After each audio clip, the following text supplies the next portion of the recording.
Muy bien, señores estudiantes, muy buenas noches. Entonces, vamos a iniciar. Ya creo que ingresó la mayoría de estudiantes. Hoy por la mañana estuvimos revisando la lista. Creo que aproximadamente hay 110 estudiantes en ambas secciones. Y creo que los que estamos ahorita, por respeto a quienes ingresaron a tiempo, vamos a dar inicio a la actividad. Esta actividad tiene como finalidad. Buenas noches, señores estudiantes. Esta actividad tiene únicamente como finalidad el que ustedes puedan plantear sus comentarios, sus dudas, sus observaciones, sus preguntas con los temas que serán objeto del segundo examen parcial programado para el día viernes 25. Vamos a iniciar a las 14:15 horas para finalizar a las 16 horas, por lo que sí es importante que estén presentes a las 2 de la tarde para empezarnos a ubicar en el salón que nos va a asignar coordinación. El examen está compuesto, las variantes están compuestas, son varias variantes, están compuestas de 10 preguntas, de 4 puntos cada pregunta. Pueden utilizar sus leyes, se les recomienda usar bolígrafo, ya sea de color azul o de color negro. Sus leyes son personales, no se pueden estar prestando, y lo que vamos a realizar va a ser unas preguntas directamente con su fundamento jurídico. Ustedes ya saben cómo fue el primer examen parcial, los temas, objeto.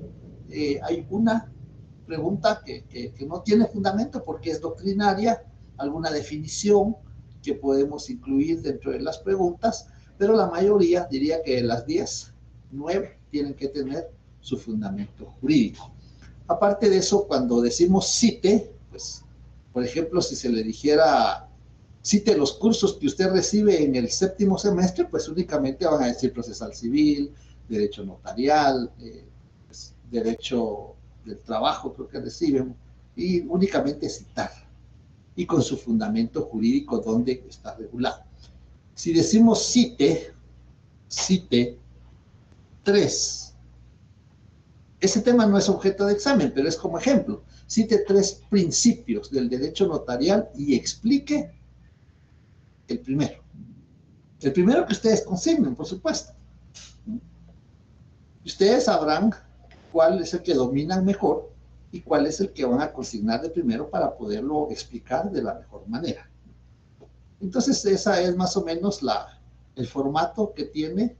Las observaciones se las iremos a enviar unas horas antes del examen para que ustedes la lean despacio, que son más que todo lo que les estoy diciendo, es un resumen de ello.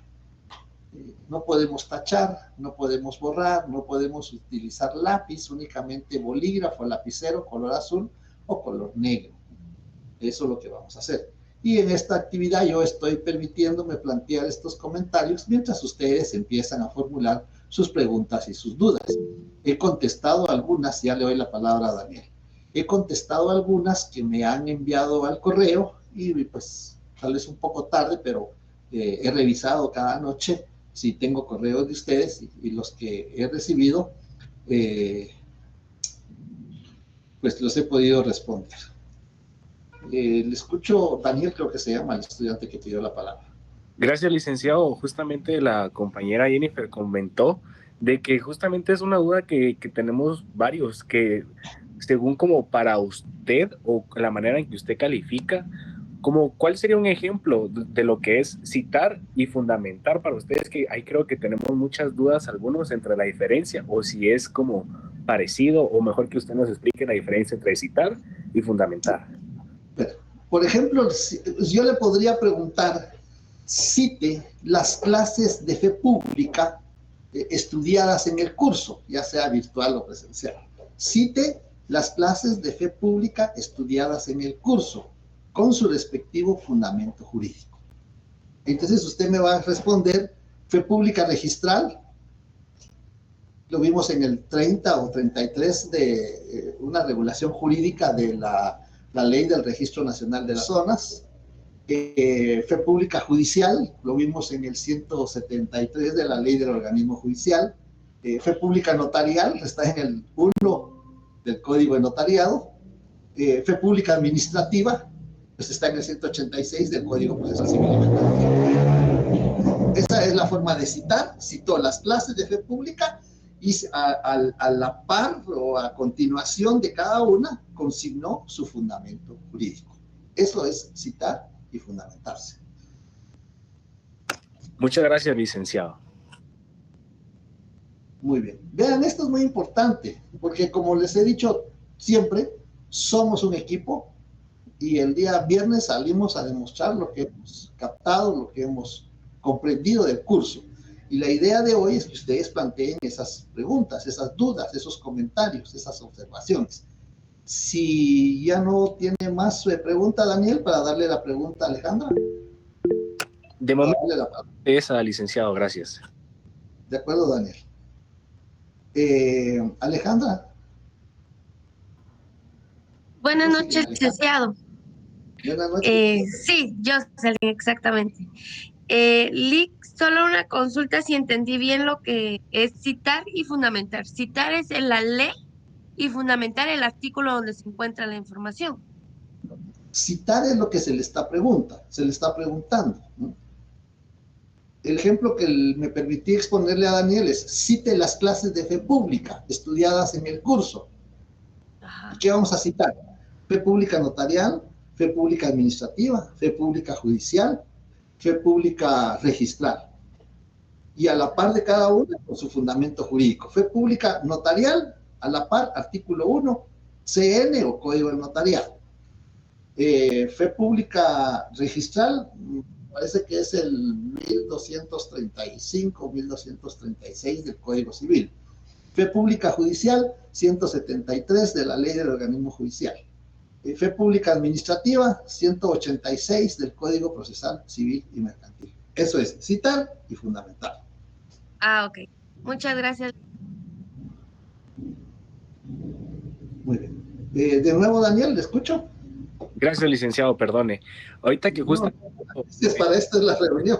Gracias. Ahorita que justamente lo mencionó, también nos ha surgido la duda a muchos entre que sí y que no. ¿Está bien o no está bien si nosotros abreviamos a decir como código notariado, lo ponemos CN o Constitución? ¿Todo esto lo podemos abreviar o tenemos que consignar el nombre completo? No. Ahorita podemos abreviarlo. CN es C.N. Código Notariado. CPR, Constitución Política de la República. LOJ, Ley de Organismo Judicial. Eso está bien. El otro semestre, que ya redactemos, ahí ya no podemos usar abreviatura, porque lo que vamos a redactar son instrumentos públicos. Acuérdense que en el artículo 13 del Código de Notariado se regula que los instrumentos se redactarán a mano, a máquina, de manera legible y sin abreviatura. Eso es cuando ya estemos redactando instrumentos. Ahorita no. Ahorita únicamente sus fundamentos, si ustedes quieren, pueden poner decreto 314 del Congreso de la República o CR, Congreso de la República. Pueden consignar decreto ley 106, que es el Código Civil. Entonces, eso pueden consignar ustedes. Lo que me interesa es el artículo y la denominación del fundamento jurídico de la ley. De acuerdo, muchas gracias, licenciado. Muy bien, Daniel. Si no tiene más observaciones o preguntas, Jocelyn, por supuesto, después puede plantear otras, pero por la que usted planteó. Solamente, Sí. Muchas gracias. Si no, le doy la palabra a Dafne Valeria.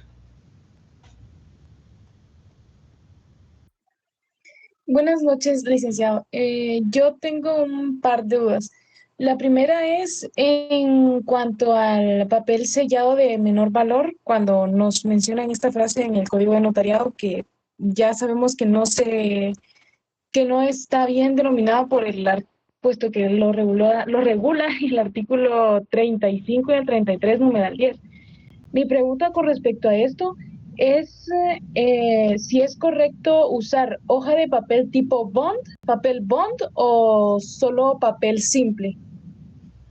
Cualquiera de las tres está correcto, porque en el artículo 33, numeral 10, así lo regula.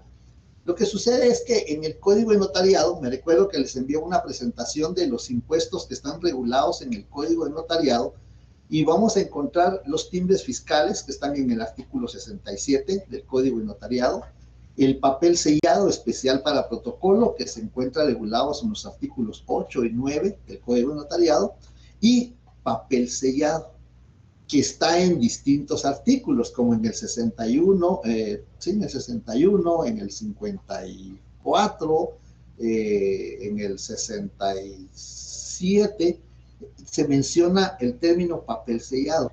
Esa especie fiscal ya no se utiliza, ¿no? El papel sellado se utilizó anteriormente, pero cuando entra en vigencia la ley del timbre fiscal y papel sellado especial para protocolo, en el artículo 45, no 35 que usted citó, 45, se determina a partir de la vigencia de esta ley, y como uno es curioso, se va al final a ver cuándo entró en vigencia esa ley. Porque el estudiante de Derecho es curioso, siempre pregunta y va a buscar. Entonces va a buscar cuándo entró en vigencia la ley. Dice, a partir de la vigencia de la presente ley, en sustitución del papel sellado, se va a utilizar el papel que se regula o que se indica en el artículo 33, numeral 10. Entonces nos vamos al artículo 33 y vamos a leer el numeral 10, y ahí vamos a encontrar que usted puede decir papel bond, papel simple, lo que podemos utilizar. Les sigo escuchando, porque veo que todavía tiene. Ok, gracias, licenciado. Sí. Eso les pido. En cuanto a los sistemas notariales. Sí. ¿Cuál es la pregunta en cuanto a los sistemas notariales? Ok, en cuanto a los sistemas notariales, bueno, yo leí en el libro del licenciado Neri, y me causó intriga dos términos que él utiliza en su libro, referente al sistema o variante de notario de profesión libre, que él se refería o citaba el término en latín numerus apertus, y en el notario de número numérico o de oposición, él cita el término en latín numerus clausus. Entonces, no sé si me podría ampliar un poquito más sobre eso. Como estos elementos son doctrinarios, acordémonos que el derecho en sí, el derecho está integrado por normas jurídicas y principios doctrinarios, es decir, la doctrina, el elemento científico. Y en la doctrina se conoce que hay dos, como les explicaba en la oportunidad que expusimos el tema, hay doctrinarios, autores, que sostienen que hay dos sistemas, el latino y el sajón, pero otros autores les dan otras denominaciones. Por ejemplo, al sistema latino le llaman sistema francés, le llaman sistema de evolución desarrollada, al sistema latino. Al sistema sajón, por su origen, le llaman francés al sistema latino. Al sistema sajón, por su origen o por el lugar de origen, le llaman sistema inglés. También le llaman sistema de evolución frustrada, porque ya no se desarrolló, solo se quedó como inició hace muchos siglos en Inglaterra, y ahí se quedó, ya no evolucionó. En cambio, el sistema latino ha ido variando, ¿no? Entonces, hay otros tratadistas que dicen que hay más sistemas, y dentro de esos sistemas ellos exponen el sistema de notario funcionario administrativo, que por ejemplo en Guatemala es el escribano de Cámara de Gobierno, son los cónsules y agentes diplomáticos cuando son notarios, y en el extranjero es el director del Archivo General de Protocolos. Notarios, funcionarios administrativos. Hay otros que sostienen que hay otro sistema que se llama sistema de número, de numérico, lo que usted me menciona, de números clausus, es decir, número cerrado, porque como en cada lugar, en cada distrito, en cada circuito, porque como la división política administrativa de cada país es diferente, en Guatemala es por departamentos, pero hay otros países que son por estados, otros que son por circuitos, otros que son por cantones, como Suiza, Suecia, son por cantones. Entonces, a cada departamento, a cada cantón o a cada distrito le asignan un número de notarios. Dependiendo la cantidad de habitantes que tenga ese municipio o ese departamento, van a asignar 20 a 25 notarios y ya no pueden ingresar más. Por eso se llama de números clausus, de números cerrados. Y el sistema que nosotros utilizamos en Guatemala, que es el sistema latino de profesión libre, porque aquí ya vemos ya 45,000, 49,000 notarios. Aquí no hay un límite y todos podemos ejercer. Y pues se llaman números apertos, porque está abierto para todo aquel que obtenga el título y puede empezar a ejercer.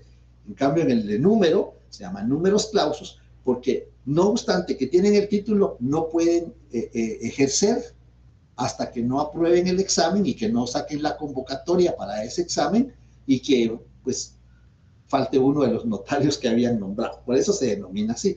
Pero si usted me lo escribe de esa manera, yo se lo acepto. No sé si ahí está con Está bien, muchas gracias. Eric Orozco.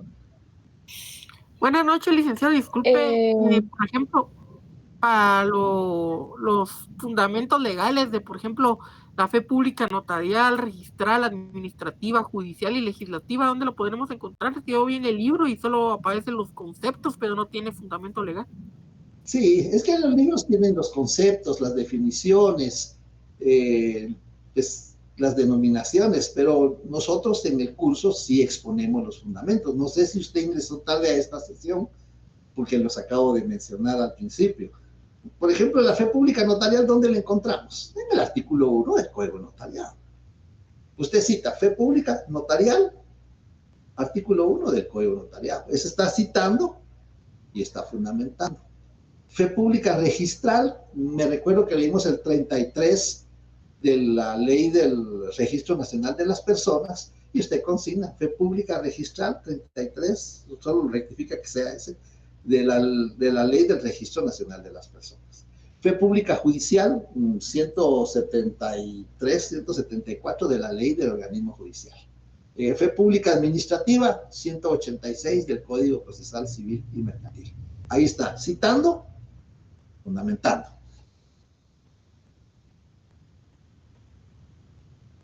Ahí estamos. Eric, para darle Muchas la gracias, palabra. licenciado. ¿Sí? A ver, Maggie Farfán.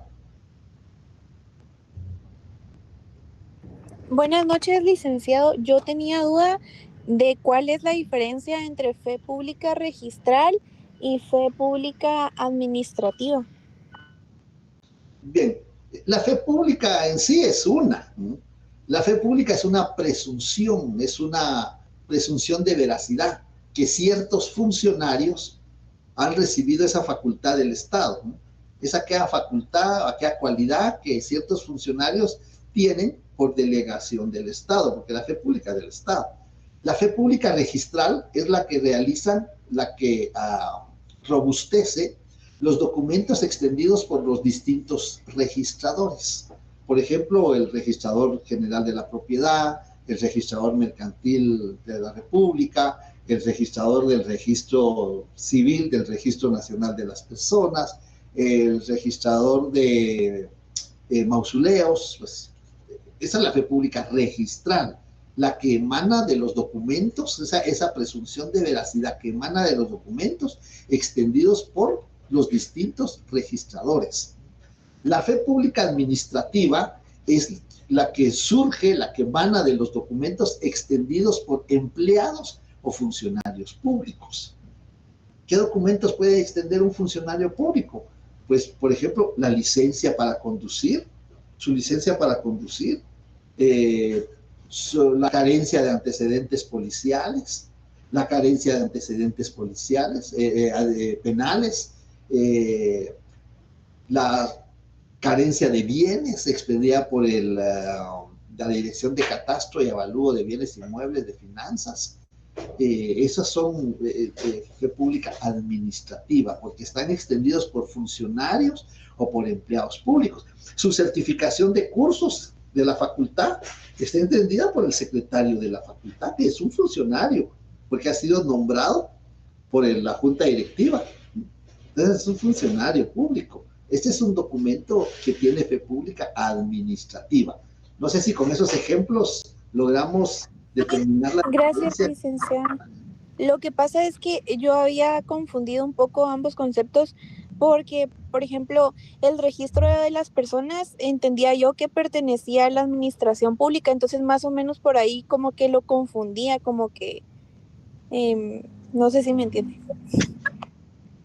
Cuando le dan la denominación de registro, registro electrónico de poderes, registro civil del Registro Nacional de las Personas, registro de mausoleos, registro de vehículos motorizados, registro de armas y municiones, registro general de la propiedad, todo cuando le dan la denominación de registro es fe pública registrada. Ahí entendí mejor, gracias, licenciado. Ah, qué bueno, qué bien. No sé si Dafne Valeria todavía tiene alguna pregunta. Sí, licenciado, pero es que estaba teniendo un poco de problemas con mi internet. Pero también me causa un poquito de confusión si el pago de impuestos es es una obligación propia como consecuencia de autorizar un instrumento público, ¿verdad? Pero tengo dudas si es una obligación simultánea o es una obligación posterior. Es una obligación posterior, pero ya no es del notario.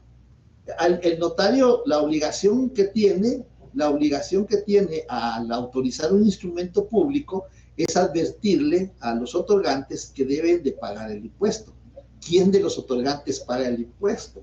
Citamos el artículo 1824 del Código Civil, donde se determina que el vendedor se encarga de los gastos de la entrega de la cosa y el comprador los gastos de escritura.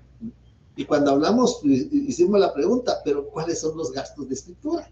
Pues entonces ahí vimos que los gastos de escritura son honorarios, impuestos y arancel, es decir, lo que cobra el registro de la propiedad, el registro electrónico de poderes, cuánto cobra con base a un arancel que tiene cada registro. Esos son los gastos que se incluyen. Pero esa es la obligación propia del notario, la obligación simultánea del notario es al redactar el instrumento en la parte final. Si usted lee el artículo 29, numerales 10 y 11, va a ver que el notario está obligado a advertirle a la persona del pago de los impuestos. Esos impuestos los paga la persona contratante, otorgante. Y el fundamento 1824 del Código Civil.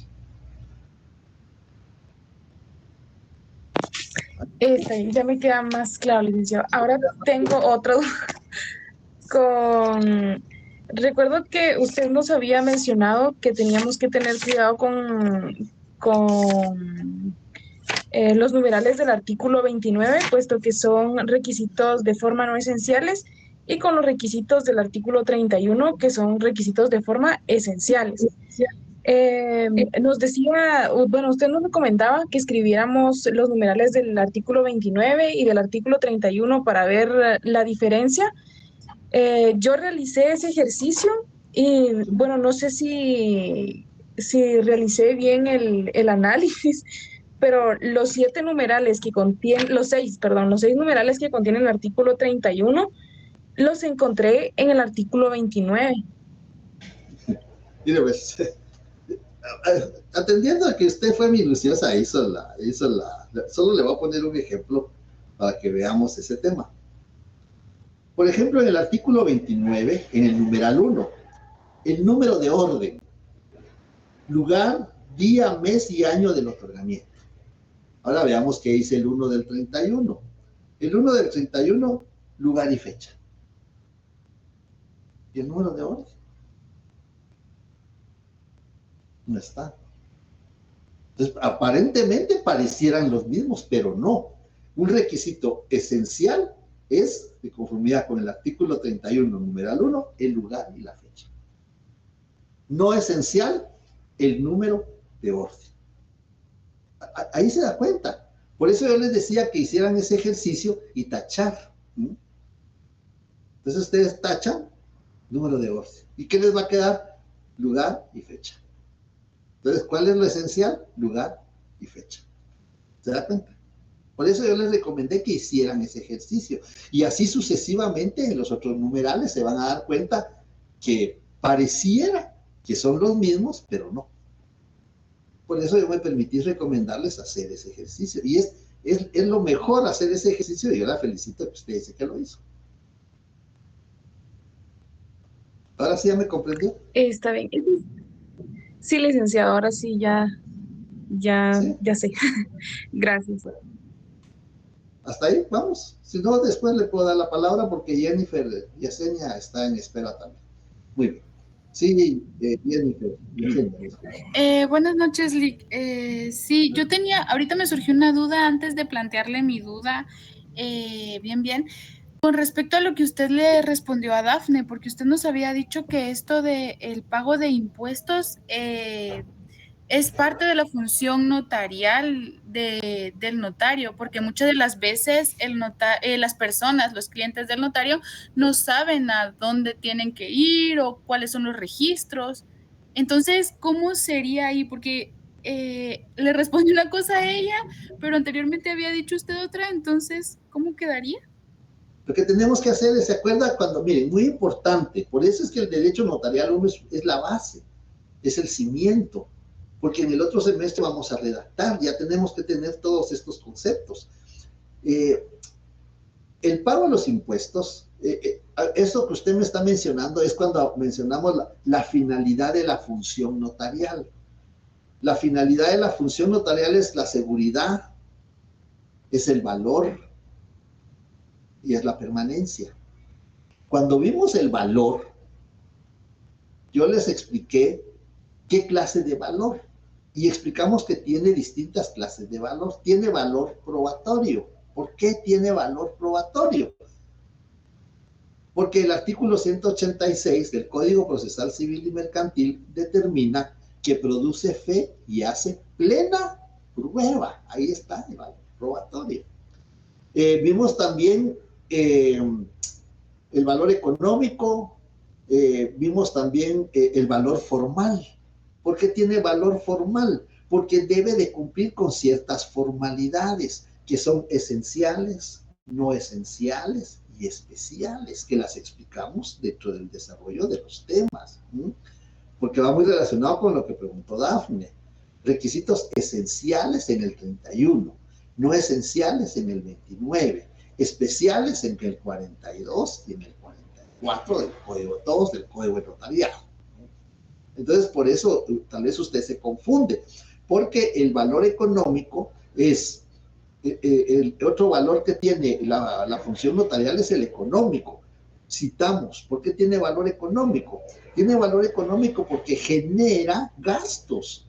¿Y qué gastos va a generar? Va a generar pago de impuestos, va a generar pago de aranceles en los registros donde se va a inscribir, va a generar pago de honorarios y todavía puede generar pago de multas si los impuestos no se pagan o no se cubren en el plazo que determina la ley. Tal vez por eso usted se confundió en cuanto a lo que yo estoy explicando, Jennifer. Pero lo que usted me menciona, que yo correctamente, como usted lo dice, yo lo expliqué, yo lo cité, pero es en cuanto a la finalidad de la función notarial. Entonces, para quedar más claros, el pago de impuestos de la finalidad de la función notarial sería el que usted nos acaba de decir. Así es. Muy es. aparte es el que va relacionado con la función notarial. Es que la función notarial es una, porque los impuestos no los paga el notario. El notario solo le advierte a los otorgantes de dos obligaciones. Una, la obligación de presentar al registro los testimonios. Dos, a la obligación de pagar los impuestos a que está afecto el acto o contrato. Pero con aquel principio de función integral que vimos en el artículo 110 del Código de Notariado, yo les decía que lo adecuado es que sea el notario que cumpla, porque el notario recibe el dinero de los impuestos. Usted le va a decir a su cliente, mire, ese impuesto va a pagar 10,000 quetzales de impuesto al valor agregado, o va a pagar 5,000 quetzales de timbre fiscal. ¿Qué es lo que hace su cliente? Le va a entregar a usted el dinero. Usted, con su correo de notaria que tiene autorizado por la Superintendencia de Administración Tributaria, entra a la plataforma y va a llenar un formulario. Es decir, usted estando como recaudador de impuestos y los va a trasladar con ese formulario, lo va a pagar a la superintendencia, al fisco, a través del banca electrónica o a través de un banco del sistema. Entonces, el notario tiene ese valor económico porque genera esos gastos, y con base a la función integral que está en el artículo 110, es mejor que el notario o uno de sus asistentes del notario sea el que se encargue de estas diligencias, porque muchas veces las personas no conocen. Y las personas lo que quieren es su documento, es decir, su testimonio, su acta notarial ya inscrita en el registro que corresponde. Y es la función integral. El notario debe de cumplir fielmente con sus obligaciones. No mandar a sus clientes, es que eso yo no lo veo ético, de mandar a los clientes, porque los clientes desconocen. Yo les cuento un caso de una experiencia y me llevan un testimonio y me dicen, mire, licenciado, quiero vender el inmueble, quiero vender mi inmueble, aquí están mis escrituras, porque así dicen las personas, y lo que llevan es el testimonio. ¿Qué es lo que hace el notario? Actividad calificadora. Va a calificar que ese testimonio esté inscrito en el registro de la propiedad. No va a calificar, no va a revisar el contenido, sino que va a revisar que esté inscrito en el registro de la propiedad. ¿Y qué pasa cuando yo le digo a la persona, este testimonio no está inscrito en el registro de la propiedad? Bien, me dice, si yo lo llevé. Y cuando me lo devolvieron, hasta me devolvieron el dinero. Y le devolvieron el dinero porque no lo inscribieron, lo suspendieron. ¿Y por qué lo suspendieron? Porque tenía tutela del Estado. Es decir, tenía una limitante. Primero tenía que cancelarse la tutela del Estado, después inscribirlo en el registro de la propiedad, pero la persona no sabía. Y después de tantos años, cuando quiere vender el inmueble y se le explica que no está inscrito, y me dice, mire, ¿qué hago? Pues hay que tener la autorización de cancelar la tutela del Estado, algo que vamos a ver el otro semestre. Y ya que tengamos la autorización de cancelar la tutela del Estado, se presenta al registro de la propiedad para que lo inscriban a su nombre. Estando con eso cumplido, usted ya lo puede vender. Entonces, por eso es que no es ético mandar a los clientes. Yo no lo veo ético. Nosotros no lo hacemos en la oficina, nosotros hacemos todo. Nosotros recibimos el dinero, lo llenamos el formulario, pagamos el impuesto, presentamos el testimonio en el registro y llamamos al cliente, venga, ya están sus documentos y se los entregamos. Esa es una función integral y con base al artículo 110 del Código de Notariado. No sé si con eso logro explicar la duda que usted tenía. Si se persiste, me avisa. Sí, gracias. Muy bien. Daniel. Gracias, licenciado. Ahorita que entramos a las finalidades de la función notarial, sabemos que son 3: seguridad, valor y permanencia. A esto que nos referimos de seguridad, podría ser una de las más fáciles de las 3, porque nos lo menciona el artículo 2 de la Constitución Política de la República de Guatemala, que nos dice que el Estado es el encargado de brindar seguridad. ¿Qué tipo de seguridad? Todo tipo de seguridad jurídica, en el sentido de los actos y contratos que el notario autoriza, ¿verdad? Ahora bien, dentro de lo que es de la función notarial, el valor, ahí me surgió duda porque tenemos tanto el valor probatorio que se hace en fe y plena prueba, según el artículo 186 del Código Procesal Civil y Mercantil. A esto le menciono que en el momento, si en una de las variantes viene, describa, cite y fundamente las funciones notariales, la función notarial, entonces al momento que nosotros citemos en el valor, ¿vamos a colocar los 3 tipos que hemos visto o con consignar uno estará bien? Yo, bueno, sí viene ninguna de las variantes esa pregunta. Sí viene, pero le voy a decir, si dijera, cite las finalidades de la función notarial, cite seguridad, valor y permanencia. Ahí está, ya cito. Ok. Cite las finalidades de la función notarial y explique una. Entonces usted cita seguridad, valor y permanencia. ¿Cuál domina usted más? Entonces usted va a explicar una. Ahora si dice, explique la tercera, es la que usted consigne de tercera. Usted va a decir, valor, permanencia y seguridad. Entonces, porque usted maneja seguridad como me lo explicó ahorita, y esa va a explicar. Y su fundamento jurídico, tal como usted lo mencionó. Es que es de comprender eso y leerlo. Vea, por eso quiero que empecemos a las 2:15. Porque acordémonos que son 10 preguntas y que son 40 puntos que tenemos ahí para poder llegar a la zona. Y por supuesto para aprobar el curso, porque de eso se trata. Entonces, por eso yo quiero que empecemos a las 2:15 y terminemos a las 4 de la tarde. Es un tiempo suficiente, porque tenemos los exámenes de la jornada de la noche. No sé si con eso le doy ejemplo y si viene esa pregunta. Sí, muchas gracias, licenciado. Y ya solo como el último de permanencia, sabemos bien que pues perdura a través del tiempo.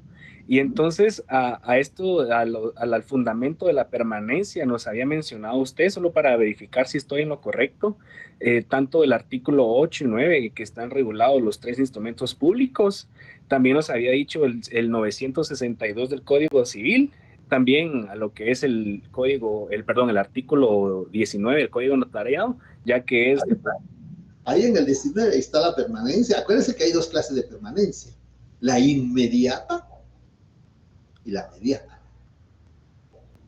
La inmediata está en los artículos que usted fundamentó y la mediata está en el 173 de la Ley de Organismo Judicial, 173 o 175 de la Ley del Organismo Judicial.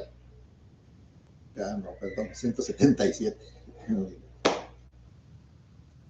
Ok. Sí, entonces, sí, solo con eso, licenciado, muchas gracias, ¿oye? De acuerdo, muy bien. Jocelyn Alejandra. Perdón, Lick, solo estaba viendo los fundamentos del... Sí, para eso es esto. Ustedes pregunten. ¿Sí? No nos estén excusando ni pidiendo perdón. Gracias. No, es que fíjese que yo no tenía apuntado los fundamentos de las funciones notariales. Entonces ahorita estaba buscando, pero el compañero los dijo bien rápido, entonces quería ver si no me los podía repetir, perdón. Bueno, ahí que le apoye el compañero. Hay que se los manden un mensajito. Sí, mire, pues, lo que pasa es que la seguridad jurídica, ¿dónde está regulada la seguridad jurídica? Y mire un bonito punto de tesis. La seguridad vial, el incumplimiento del Estado de la seguridad vial, la forma en que están las carreteras, esa valla de metal que ponen en medio de las carreteras que está todas destrozadas y aún hasta salen de la carretera y es muy peligroso en la noche, alguien puede estallar una llanta ahí, no tienen líneas las carreteras.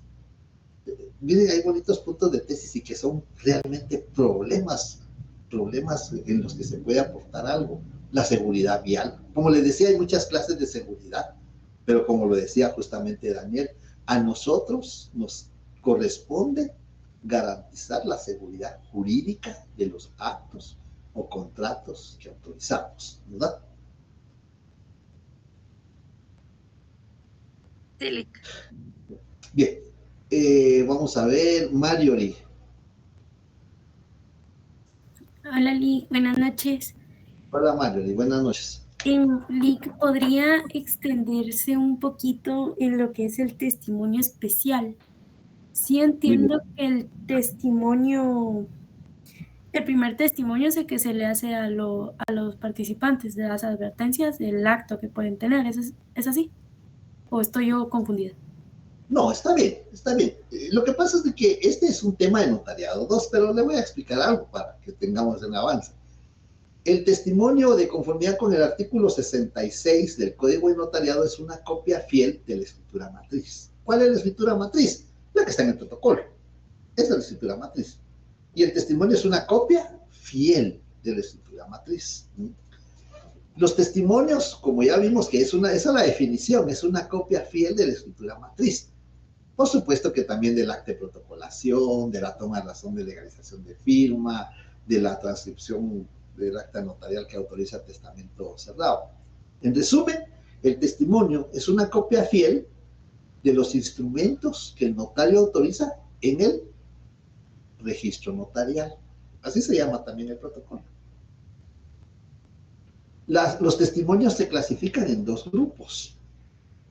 Un grupo de ellos, lo vamos a profundizar en el notariado 2, un grupo de ellos es el grupo llamado regular. Yo digo que es lo normal, que es el testimonio, que no hay primer testimonio, sino que es solo testimonio que se le entrega a los interesados. ¿Te acuerdas que vimos la teoría del interés en riesgo, la teoría del interés en juego? ¿A quién le entregamos el testimonio? En ese testimonio es esa copia fiel de la escritura. Y el otro es el testimonio especial. Los dos están regulados en el artículo 37 del Código de Notariado. Y en el testimonio especial es el que se remite al director del Archivo General de Protocolos. Mientras que el testimonio, que algunos le llaman primer testimonio, es el que se le entrega a los contratantes, al interesado, al que compra. Y si es con hipoteca, al que vende. Ese es el testimonio. En el testimonio especial hay un plazo de 25 días siguientes de haberlo autorizado. Si usted como notaria autorizó hoy una escritura pública, a partir de mañana tiene 25 días hábiles para remitir esa copia fiel, que se llama testimonio especial, al director del Archivo General de Protocolos. En ese testimonio especial se cubre el timbre notarial y queda ahí resguardado con el director del Archivo General de Protocolos. Esa es la diferencia entre el testimonio y el testimonio especial.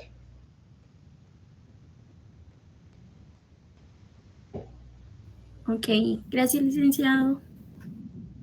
Muy bien. Yo escucho, yo no voy a exponer más, yo solo escucho. ¿Qué dice Ingrid Cabinal?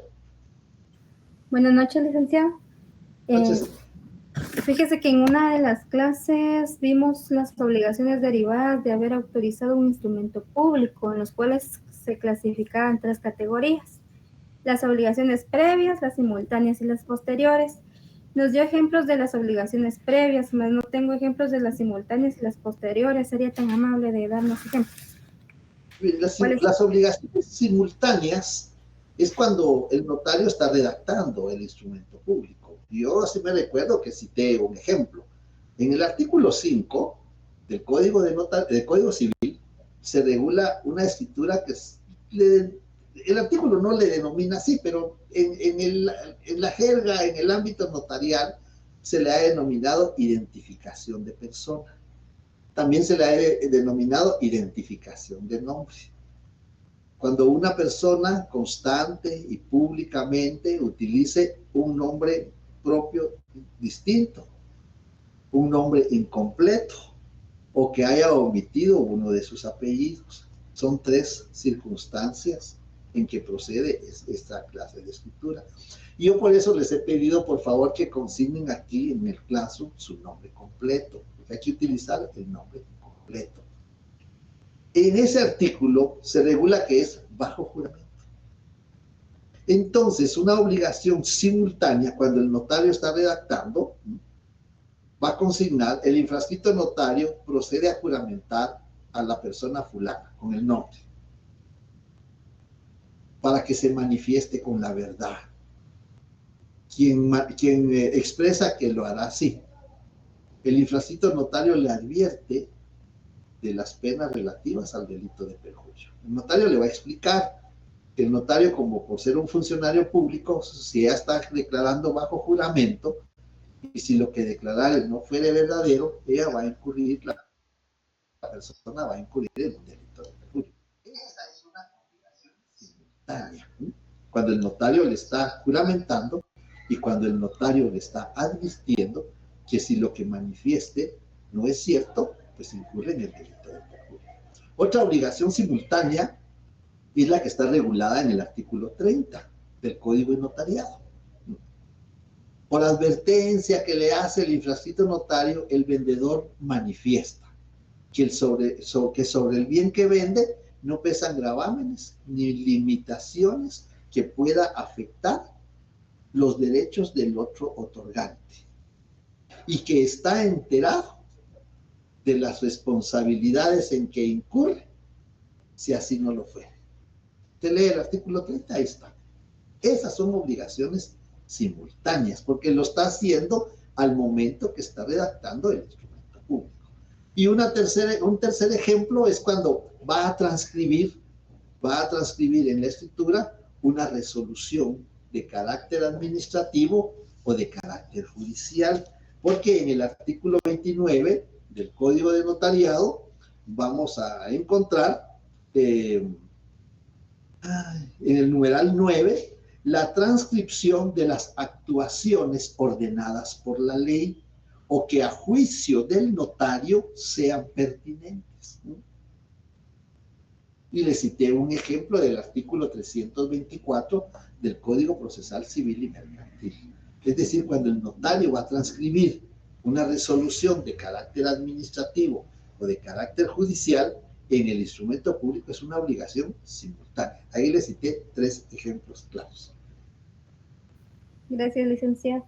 ¿Y con las obligaciones posteriores? Las obligaciones posteriores en la mayoría de las veces son remitir los avisos. Ya autorizamos el instrumento público como notario, porque los impuestos los paga el cliente. Entonces el notario solo le advierte del pago de los impuestos. Pero como notario tenemos la obligación de remitir avisos. Esa es una obligación posterior. En el artículo 36 del Código de Notariado, lo vamos a leer, en el artículo 36 del Código de Notariado, el notario pondrá al margen de la escritura matriz razón de haber autorizado otra escritura que la adicione, que la aclare, que la modifique o que la rescinda. Le voy a ejemplificar eso. Por ejemplo, autorizamos una escritura de compraventa en el protocolo. Aquí autorizamos la escritura de compraventa, pero no consigné la edad. Eso me hace, si no lo salvé al final, eso me hace autorizar una escritura de aclaración, donde voy a consignar que no se consignó la edad. En la escritura número 1 no se consignó la edad, en la escritura número 2 voy a aclarar que la edad del vendedor es 35 años, por mí y ante mí. Y aquí en el margen del protocolo vamos a sentar una razón. Esta escritura fue ampliada, fue modificada, fue rescindida por la escritura número 2 de tal fecha. Esta es una obligación posterior.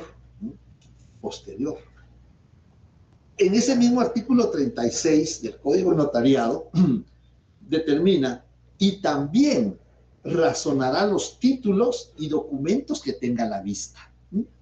La persona lleva su testimonio porque dice, mire, licenciado, que está en mi escritura, voy a vender el inmueble. Cuando ha vendido el inmueble, como el testimonio de la persona vendedora, después de la razón del registro, el notario va a asentar una razón. Esa es posterior, ¿verdad? El inmueble a que se refiere este testimonio fue vendido con tal fecha por escritura número tal que autorizó el infrascrito notario. La firma y el sello del notario. Solo vamos a indicar eso, porque hay datos sensibles que no podemos, por ética profesional, a quién se lo vendió, por cuánto lo vendió, eso no lo podemos consignar. Solo el infrascrito notario hace constar que el inmueble a que se refiere este testimonio fue vendido por escritura número tal de tal fecha, firma y sello del notario. Esa es una obligación posterior, razonar los títulos. Otra obligación posterior es remitir los avisos. Cuando autorizamos un matrimonio, tenemos obligación posterior de protocolizar el acta notarial de matrimonio, remitir los avisos al registro civil. Si es extranjero, remitir el aviso al consulado de donde son el contrayente extranjero. Si autorizamos una escritura de compraventa de bien inmueble, pues tenemos que remitir los avisos que están en el artículo 38 del Código de Notariado. Ahí están los fundamentos jurídicos. Yo por eso les digo, hay que leer el código, hay que leerlo las veces que puedan leerlo. No tiene muchos artículos. Esas son obligaciones posteriores. No sé si con eso le ejemplifico algo. Sí, licenciado, muy amable. Gracias.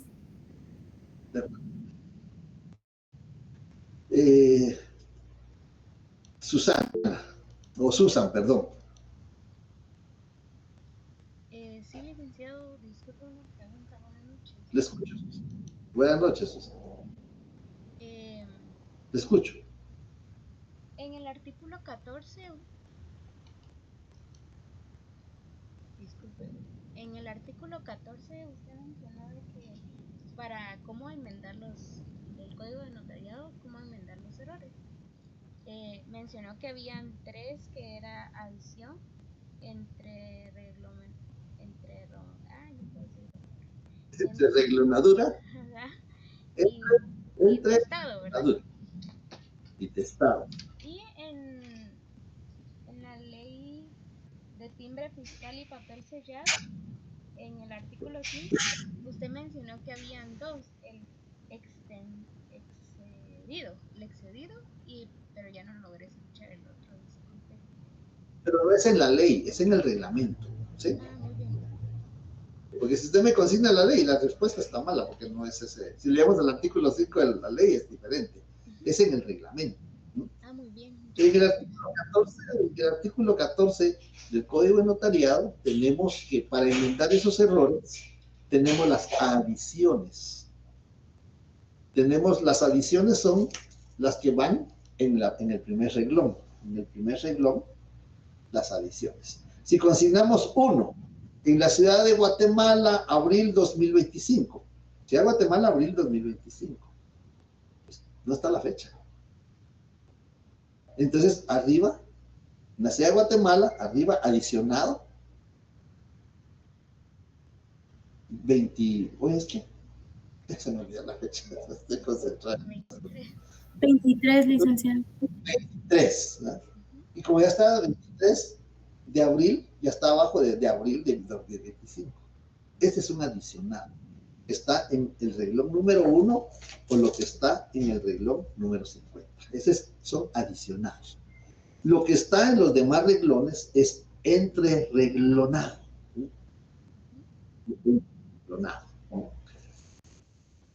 Eso está en el artículo 14 del Código de Notariado. Entonces, y al final, antes de las firmas, deben salvarse. ¿Qué quiere decir salvarse? Vamos a escribir. Adicionado 2 puntos, 23, léase. Entrereglonado 2 puntos, pues digamos que omitimos un apellido, Pérez, léase. Y testamos, le testamos una línea delgada a la palabra o a la letra. Testado 2 puntos y copiamos, omítase. Para el notario es entrereglonado, con base al artículo 14 del Código Notariado. Para el abogado, para los jueces, las resoluciones o actuaciones judiciales es entre líneas, 159 de la ley del organismo judicial. Esas son las formas. Pero tome nota que no es la ley, es el artículo 5 del reglamento de la ley del timbre fiscal y papel sellado especial para protocolo. Gracias, licenciado, muy amable. Y otra ¿Estamos pregunta, ¿Sí? si Guatemala tiene jurisdicción voluntaria. Sí, Guatemala sí tiene jurisdicción voluntaria, el decreto 5477 y el 401 del Código Procesal Civil y Mercantil. Lo que pasa es que la jurisdicción voluntaria hay judicial y hay notarial. En el 488 del Código Procesal Civil y Mercantil encontramos la jurisdicción voluntaria de los procesos sucesorios notarial. Jurisdicción voluntaria notarial de procesos sucesorios, 488.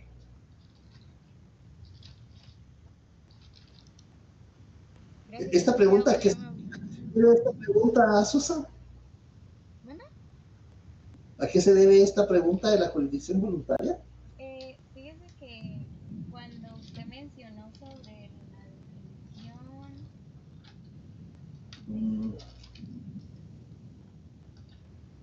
del notario. Del notario, usted dijo que no todos los países tenían jurisdicción voluntaria, entonces me surgió esa duda. No todos los países tienen jurisdicción voluntaria notarial. Notarial. La mayoría, yo diría que todos los que siguen el sistema latino tienen jurisdicción voluntaria, pero judicial. Gracias, licenciado. La jurisdicción voluntaria viene desde los romanos. En la época de los romanos, ahí surge la jurisdicción voluntaria, pero con el tiempo era solo del Estado, y con el tiempo se lo trasladaron al notario. Y Guatemala tiene jurisdicción voluntaria regulada en el Código Procesal Civil y Mercantil, 401 en adelante, y tiene regulado en el Decreto 5477 del Congreso de la República, y tiene regulado en el Decreto Ley 125-83 del Congreso de la República, que se llama Ley de Rectificación de Área. Entonces, 3 leyes. Gracias, licenciado, muy amable. Bien. ¿Le escucho, Daniel? Ahora, licenciado, ya lo voy a tener chino, pero ya solo estas dos preguntas. Ya les dije que no me digan, es para eso es esta sesión. Y aquí están obligados a sacar por lo menos 30. Ojalá que así sea, ojalá. Esa es la idea. Gracias. Dentro de las dos maneras de cómo puede terminar la relación notarial, la forma normal era donde el notario cumple con sus obligaciones y el paciente cumple con sus obligaciones. A esto mencionamos también que era el artículo 61 del Código Notariado, donde el notario extiende el testimonio con la copia de la escritura constancia del pago del impuesto y, claro, los avisos.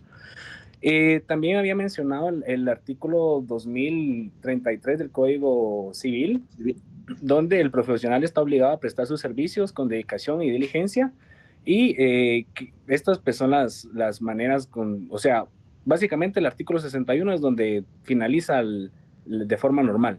Ahora, de la forma normal, ahí se había colocado 2, pero no sé cómo, con cuál. Podríamos, porque está el primero, que era el 2034, finaliza cuando una de las partes no puede o no quiere continuar con ese vínculo contractual, ya sea el notario o el cliente. Y también estaba el 2034, la persona no está conforme con el proceso. Ahora me pregunto yo, ¿cuáles de estas dos podemos consignar o las dos serían válidas? No, lo que pasa es de que ahí sí está un poco confundido al final. Al principio va muy bien, muy buena exposición, muy buen fundamento, pero al final no se pierde un poquito. En forma normal la explicó usted, ya no voy a expresar eso. Pero en forma anormal puede ser de dos maneras. Por parte del cliente, como usted lo dijo, y está en el 2033, pero en el artículo siguiente, 2034, está también por el notario. En forma normal puede terminar por el cliente que ya no quiere seguir con los servicios profesionales del notario, ya sea porque no le parece su actitud o no le parece cómo está efectuando las diligencias, y en forma anormal por parte del notario es cuando el notario no pueda. Si al notario lo nombran en un puesto, en un cargo que lleve aneja jurisdicción, ya no puede seguir cartulando, ya no puede seguir ejerciendo la función notarial, entonces tiene que inhibirse. Ahí se está terminando en forma anormal por parte del notario. Ok, muchas gracias, licenciado. Ahorita ya le caché las ideas justas. Y como última pregunta que tenía, esa es un poquito larga. Fíjese que dentro de las funciones que desarrolla el notario tenemos receptiva, directora, legitimadora, modeladora, preventiva y autentificadora. Ahora aquí va un poquito la pregunta, es que tengo las funciones, pero sin embargo no tengo el fundamento. Entonces dije, le voy a preguntar si me podría ayudar con eso. Pero eso sí lo expliqué yo, los fundamentos, y como usted dijo, es un poquito extensa, pero voy a tratar. Las funciones, en el programa está equivocado eso, porque ahí menciona funciones, pero yo les expliqué que la función notarial es una. Dentro de la función notarial, el notario desarrolla actividades. Esas deben de llamarse en el programa, y es una de las propuestas que se ha sugerido, pero como tiene que autorizarlo junta directiva, se llama actividades que el notario desarrolla dentro de la función notarial. La actividad legitimadora o calificadora vimos que está regulada en el artículo 29, cuando el notario va a consignar que tuvo a la vista los documentos, que la representación que se ejerce es suficiente conforme a su juicio y conforme a la ley primero, después conforme a su juicio. Esa es la actividad calificadora o legitimadora, de haber tenido a la vista los documentos. La identificación de las personas. También el notario va a calificar o va a legitimar que la persona que está pretendiendo ejercer un derecho es el titular de ese derecho, es el propietario, es el acreedor, es el hereditario. Entonces tiene que calificar que sea la persona correcta con el documento y con el documento de identificación. Esa es, por ejemplo, la actividad calificadora. La actividad autenticadora es cuando el notario autoriza con la firma precedida de las palabras ante mí, y cuando el notario es el propio otorgante, la firma precedida de las palabras por mí ante mí.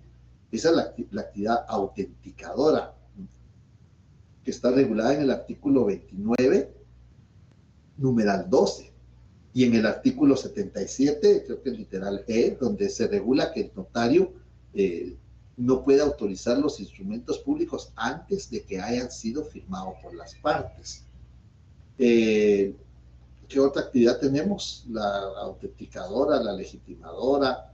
Receptiva, directora, modeladora y preventiva.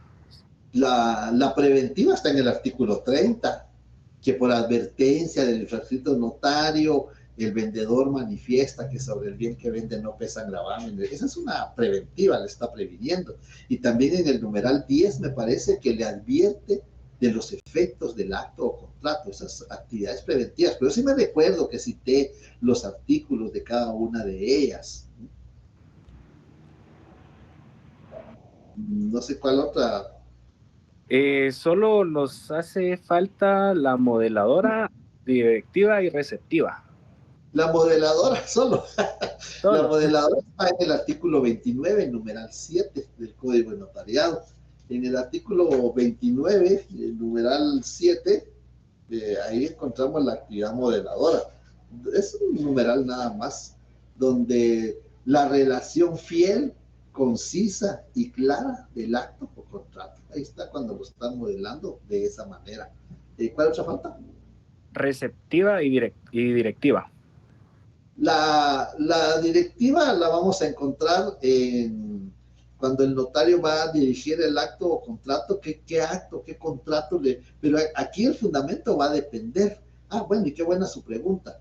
Para quienes vayan a pedir examen extemporáneo, yo les aconsejo que se examinen ordinariamente, porque el examen extemporáneo son casos, 4 casos a 10 puntos cada uno. Así va a ser el examen extemporáneo. Entonces, mejor les digo, mejor examínense normal, ¿no? Entonces, porque ahí es dependiendo del contrato. Ahí yo les pongo un caso y ustedes me van a decir dónde está, en el caso que se les plantea, dónde está cada una de las actividades. Entonces, de ese fundamento va a ser dependiendo del caso, del contrato que se plantee.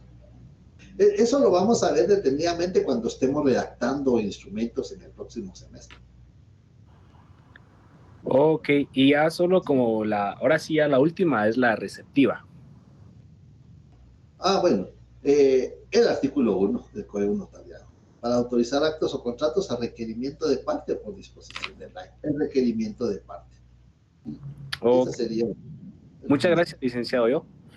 Muy bien. De acuerdo. Johanna Inés. Buenas noches, licenciado. Respecto a las obligaciones previas, yo tenía duda porque me acuerdo que el día de la clase, la notaria que estaba en la reunión mencionó que algunos ejemplos de estas eran protocolizar los documentos que provenían del extranjero y el otorgamiento de capitulaciones matrimoniales, pero yo quisiera saber por qué, porque realmente estuve viendo y sentía que no tanto se podría encuadrar dentro de las previas, pero no sé si usted me podría explicar. Los documentos que provienen del extranjero comúnmente son mandatos. Eso es lo que más, compraventas vienen muy pocas.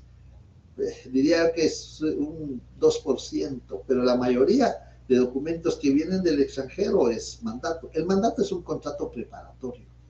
Es una obligación previa tener una facultad para poder otorgar en representación de otra persona un acto o un contrato. Eso es una obligación previa, que el documento que viene del extranjero esté protocolizado.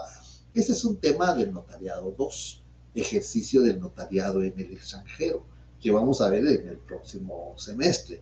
Pero sí lo podemos catalogar como una obligación previa cuando se va a realizar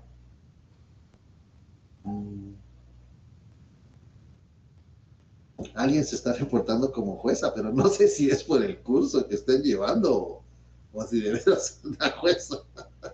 Que me invitaron a dar unas conferencias en el organismo judicial que también están incorporando. Entonces,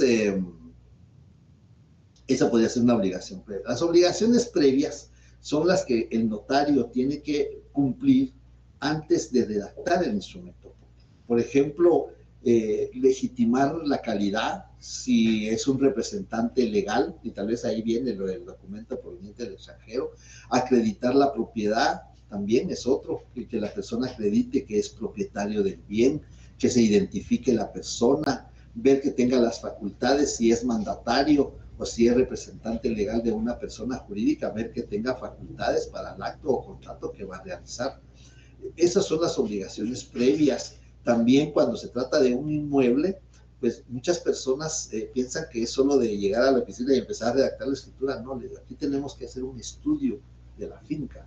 Ahora con todas estas innovaciones electrónicas podemos ingresar al registro, podemos ver una consulta electrónica del inmueble, de la finca, y podemos ver si verdaderamente está libre de gravámenes o anotaciones, porque muchas personas ignoran. Nosotros tuvimos un caso de que querían vender un inmueble, pero tenía una hipoteca del año 1950. Tenía una hipoteca vigente de 1950.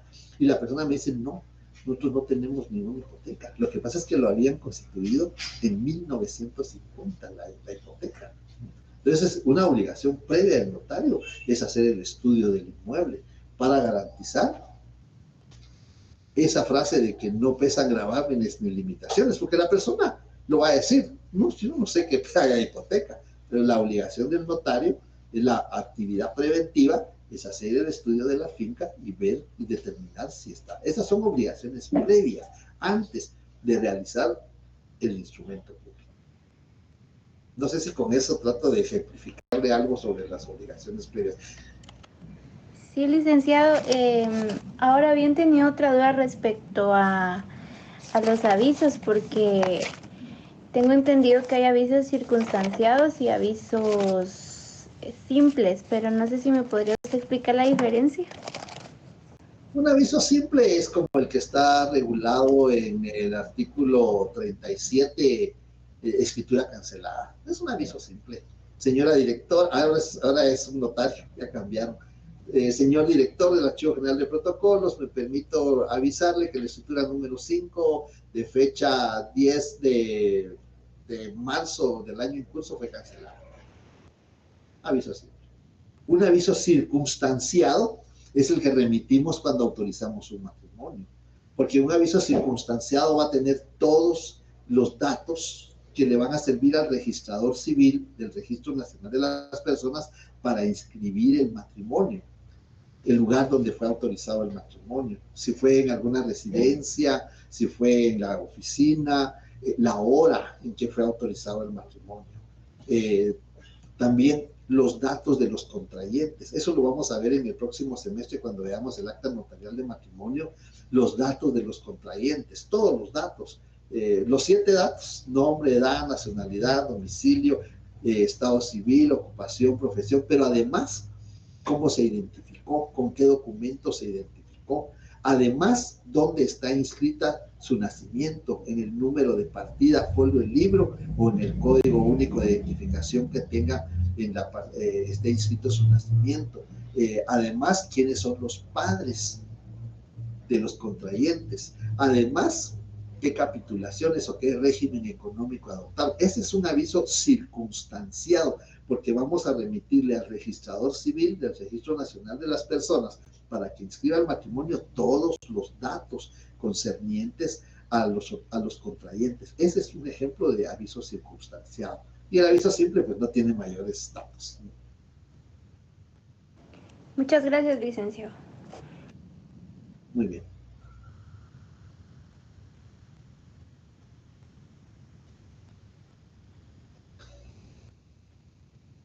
$52 estuvimos presentes. Vamos a ver, Katy Flores. Buenas noches, licenciado. Tenía una duda. Usted nos habló acerca del notario funcionario administrativo, mencionando que en Guatemala existe esa figura con los cónsules y agentes diplomáticos. Pero me gustaría que me explique un poco más acerca de cómo es que actúan estos funcionarios como notarios. Los funcionarios, es un sistema, una variante del sistema latino, los notarios funcionarios administrativos. Funciona porque el notario está al servicio del Estado, percibe sueldo del Estado y no puede actuar con particulares, ¿no? En la legislación guatemalteca tenemos 3 categorías. El escribano de Cámara y Gobierno está regulado en el artículo 10 del Código de Notariado. Tenemos los cónsules y agentes diplomáticos, siempre que sean notarios, ¿no? Porque hay cónsules y agentes diplomáticos que no son notarios, son médicos, ingenieros, políticos, compadres del ministro de Relaciones Exteriores. No son notarios, no tienen esa dicha. Entonces, ellos en el extranjero pueden ejercer el notariado. Son funcionarios administrativos porque están al servicio del Estado. Y también tenemos al director del Archivo General de Protocolos, que es notario, percibe sueldo del Estado, del organismo judicial, y que ejerce algunas, no todas, porque ejerce algunas funciones de notario, por ejemplo, extender testimonios, ¿no? Que es una de las funciones, yo creo que es la única, pero es una función notarial.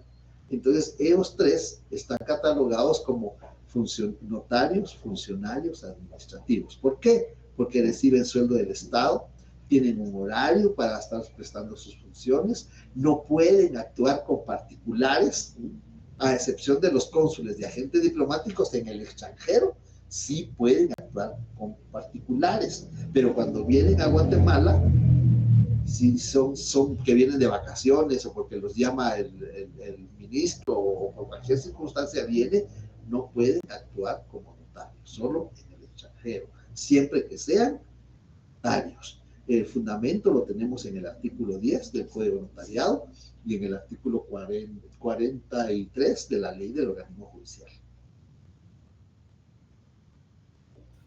Muy bien, muchas gracias, licenciado. Muy bien.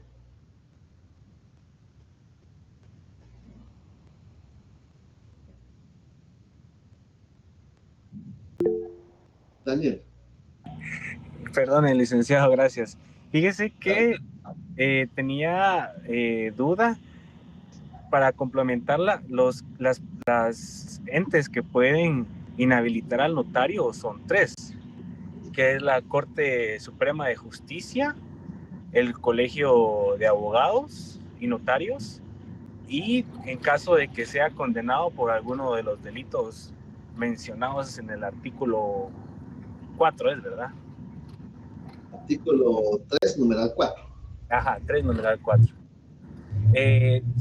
Estas 3 son las entes que pueden inhabilitar al notario, pero para rehabilitar al notario, o sea, tiene que cumplir con las obligaciones de responsabilidad Es decir, que si se le inhabilitó porque no dejó de dar los avisos. Entonces, al cumplir con estas obligaciones, ¿con quién es el que se da el cumplimiento o sea, yo voy con el director y el director remite un aviso a la corte, o cómo es que funciona? Es que esa es una suspensión temporal. La inhabilitación tiene más tiempo. Por ejemplo, la inhabilitación que decreta el Colegio de Abogados puede ser temporal o puede ser definitiva. La suspensión. La inhabilitación. Pero la suspensión es temporal. Usted menciona no remitir los avisos o no remitir los testimonios que regula el artículo 37 del Código Notariado. Cuando el notario no remite los avisos o los testimonios conforme el artículo 37 y sale publicado, lo publican en el diario oficial, después de cada trimestre en el diario oficial publican la nómina de notarios que quedan suspendidos por no cumplir con esas obligaciones. El mismo artículo lo regula el 37, que cuando el notario cumpla, si por ejemplo X notario no remitió los testimonios durante un trimestre, los testimonios especiales durante un trimestre, o no remitió el aviso trimestral y lo publican en el diario oficial, lo que tiene que hacer es cumplir. Bueno, me faltaron 2, 3 testimonios del trimestre pasado, los elaboro, lo pago el timbre notarial, el timbre fiscal y lo presento al archivo de protocolos y ya cumplí. Pero no es solo de cumplir, hay que presentar un escrito manifestándole al director que se ha subsanado la omisión de remitir los testimonios o el aviso trimestral, que se acredita con el comprobante correspondiente de los testimonios o el comprobante del aviso de escritura del aviso trimestral y que por lo tanto se le habilite nuevamente. Es un trámite que lleva más de un mes. Durante ese tiempo no puede autorizar instrumentos públicos. Pero esa es una suspensión. Ahora, la inhabilitación es más prolongada, porque la inhabilitación es, por ejemplo, cuando usted pone de ejemplo, cuando ha sido condenado por alguno de los delitos que indica el artículo 3, numeral 4. Ahí obligadamente tiene que promover el trámite de la rehabilitación que está regulado en el artículo 104 del Código Notariado. Cumplir esos requisitos. Cumplir los años de la pena, cumplir 2 años más, acreditar que tiene buena conducta, que no es reincidente, obtener el dictamen favorable del Consejo Superior. Esa es la rehabilitación. Ok, muchas gracias, licenciado. ¿Sí? Bueno, muy bien.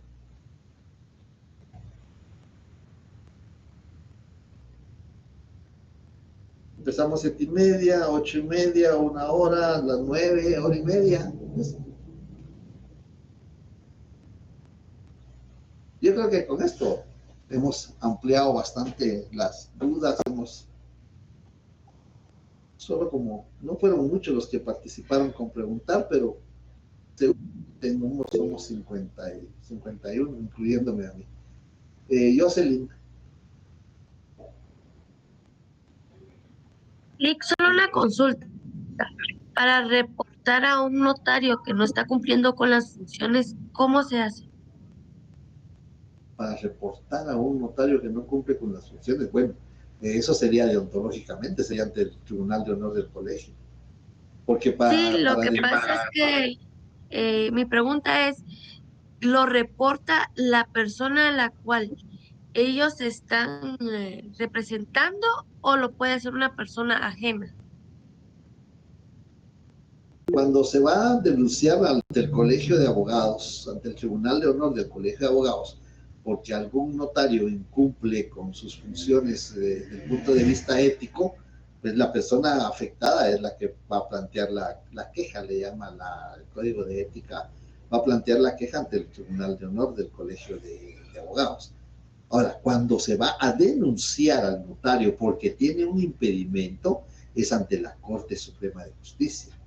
Ahí es donde, artículo 98 del 95 pues, del Código de Notariado, donde se va a denunciar ante la Corte Suprema de Justicia que el notario tiene algún impedimento, que es ciego, que es sordo, ebrio, es toxicómano, que tiene algún impedimento físico que le impida su desempeño.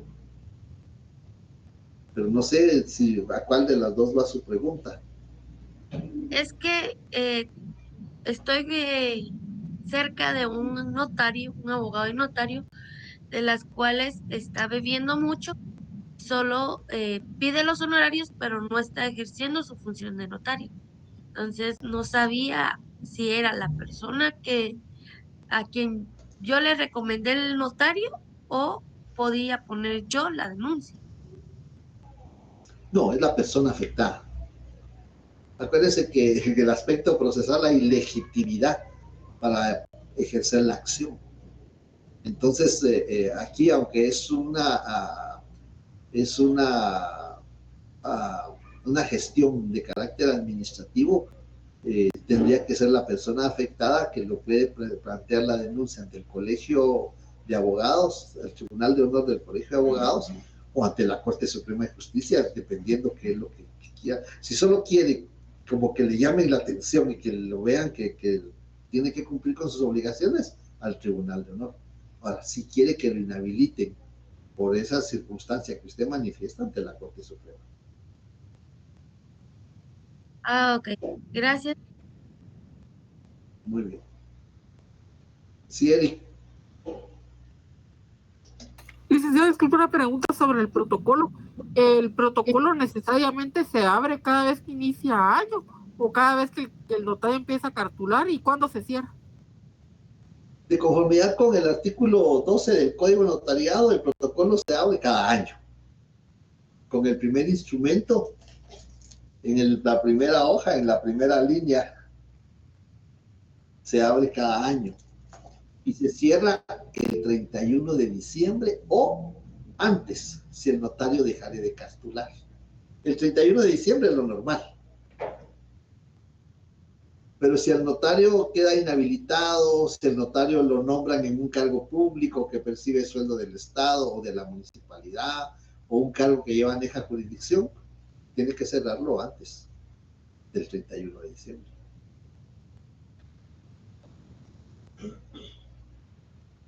Ese es un tema que vamos a ver al final del curso, porque es el último tema del protocolo, que es para el examen final.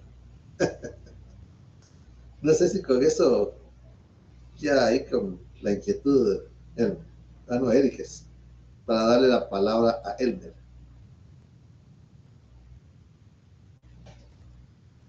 Muchas gracias, licenciado. Muy bien, le escucho, Elmer.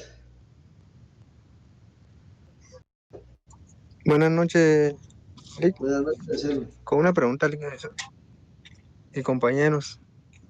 Con una pregunta sobre el artículo 4, numeral 1. Indica los que tengan auto de prisión motivado por algún el inciso 4 del artículo anterior. Derivado de esto, formula la pregunta. Si el profesional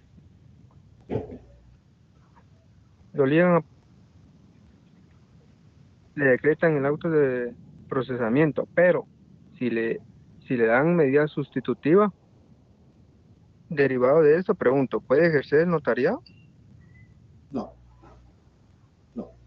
Puede ejercer si sobresee en el expediente. Si hay sobreseimiento, sí. Pero si hay medida sustitutiva, no, porque la medida sustitutiva quiere decir que por no remitirlo a un centro de detención, le otorgan una medida sustitutiva, que puede ser arresto domiciliario. Entonces ahí no puede ejercer porque la investigación sigue.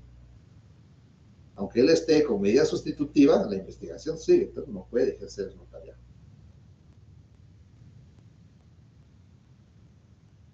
Sí, con otra pregunta relacionada al artículo 3, numeral 4. Si el profesional cometiera algún otro delito no especificado en el numeral 4 del artículo 3, en este caso procede también según lo que indica el artículo 4. Sí, porque acuérdense que las penas se clasifican en penas principales y penas accesorias, según el Código Penal. Y una de las penas accesorias, en el caso de las profesiones, es la inhabilitación en el ejercicio de la profesión. Por ejemplo, el caso del médico. Entonces, el juez, al dictar la sentencia, va a dictar la pena principal, pero también concatenadamente va a dictar la pena accesoria, que en el caso de las profesiones va a ser la inhabilitación.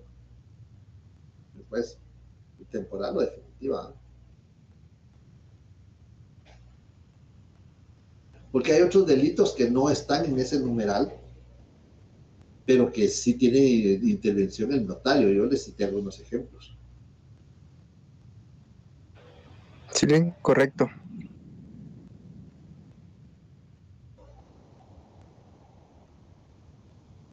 Bien. No sé si hay alguna otra duda, algún otro comentario.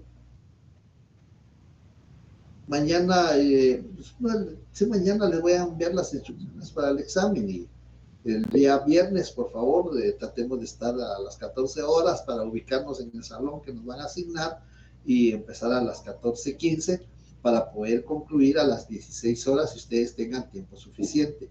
Pueden utilizar sus leyes, no se permite apuntes fuera de llamadas de un artículo a otro artículo, no se permiten apuntes en los códigos, no se permiten libros de texto, no se permiten copias. Los libros de texto y las copias porque no tenemos espacio, la paleta del escritorio no nos alcanza y a veces tenemos que tener los códigos abajo y es molesto estar sacando. Pues a mí me gustaría que en la facultad tuviéramos un escritorio cada uno para poder tener nuestras leyes, pero lamentablemente no es así. Entonces, pues, solo sus leyes nada más, si son personales, por favor. Escucho, Elmer. Sí, tenía otra pregunta con base al artículo 33. Según lo que indica aquí, pregunto, ¿qué autoridad sanciona la multa que establece este artículo? 33 del Código Notariado. Sí, correcto. No recuerdo que regula el 33.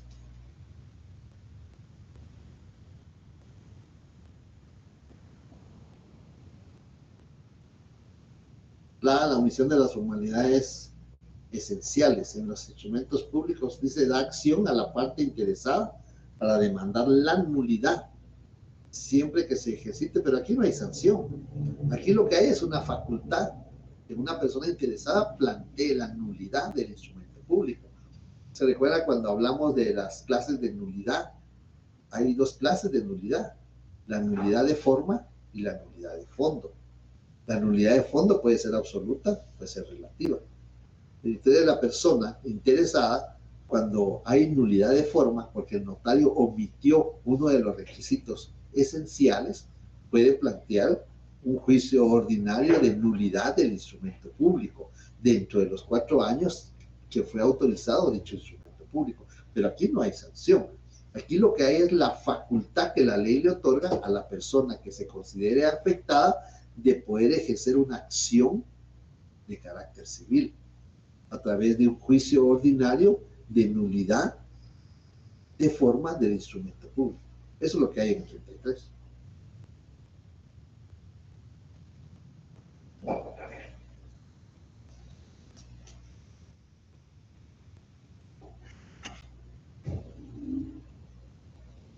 No sé si a eso se refería.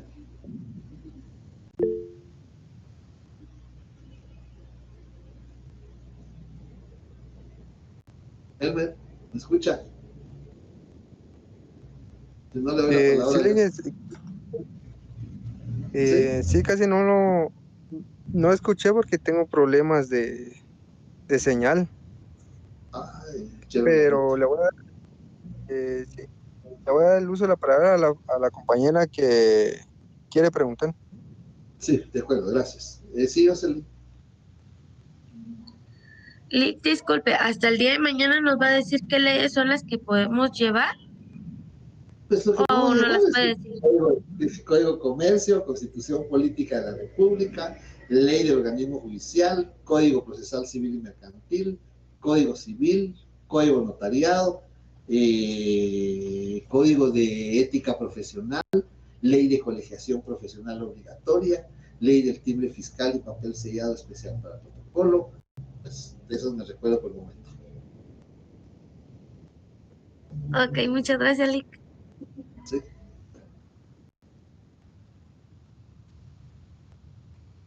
Bueno, si no hay más dudas, a ver qué dice Pablo para ir concluyendo. Lick, buenas noches. Con una consulta del glosario que había mandado, de eso vendrán preguntas. Eso hasta el final. Ah. Porque al final, no, eso no, ahorita no. Gracias. No me recuerdo que ninguna de las variantes tenga pregunta de eso, pero no, eso no, eso ya lo vimos. Gracias.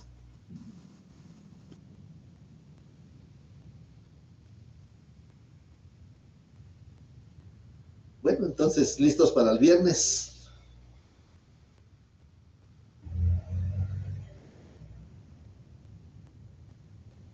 Si no hay más preguntas, pues, Jocelyn todavía tiene la manita levantada, no sé. Sí. Perdón, se me quedó levantada. Gracias, Lick. Elmer, no sé si arregló su audio para explicarle lo que estaba usted preguntando. Si no, tal vez alguno de los demás estudiantes que pudo escuchar bien, tal vez le puede compartir la información. Sí, es que tenían una pregunta sobre el artículo 33, porque ahí se refiere a una multa de 5 a, ¿sí? Del Código Notariado, 33. Ah, sí, indica sobre la omisión de los formal. Ajá. Mi pregunta es, ¿qué autoridad qué autoridad emite este tipo de sanción? Pues tendría que ser el registrador que califica el instrumento público. Cuando se presenta el testimonio a los registros, el registrador que suspenda la inscripción porque le falta un requisito no esencial, tendría que imponer la multa.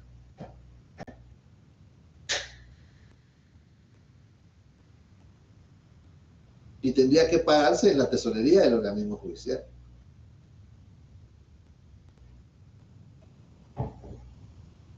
No sé si me escuchó. ¿Sí, Lick? ¿Sí? Sí. Sí. Bueno, muy bien. Estamos ahí con usted. Sí, Lick. Gracias. Bueno, de acuerdo. Bien, entonces nos vemos el viernes, 14 horas, por favor, con sus leyes. Que tengan buena noche.